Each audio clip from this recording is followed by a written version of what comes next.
Look at these two similar triangles, triangle ABC and triangle DEF. As the triangle ABC is similar to the triangle DEF, so the ratios of their corresponding sides are the same and their corresponding angles are equal. Hence, for similar triangles, we have a relation between their corresponding angles and the ratio of their corresponding sides. Now, let's try to find the ratio of the areas of these similar triangles. Probably they might have some relation too. Let's see.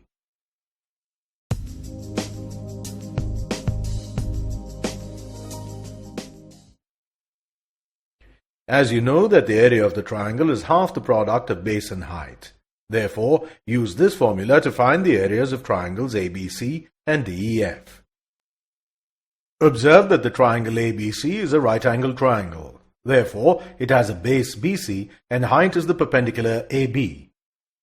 Hence, the area of triangle ABC is equal to half of the product of BC and AB.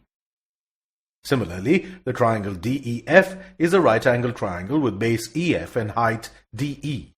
Hence, the area of triangle DEF is half of the product of EF and DE. Now, let's find the ratio of the areas of triangles.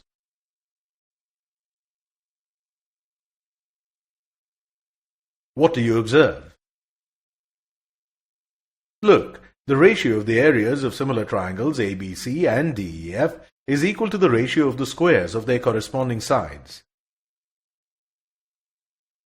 Therefore, it can be stated that the ratio of the areas of two similar triangles is equal to the ratio of the squares of their corresponding sides.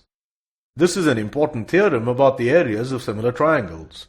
Let's prove this theorem mathematically.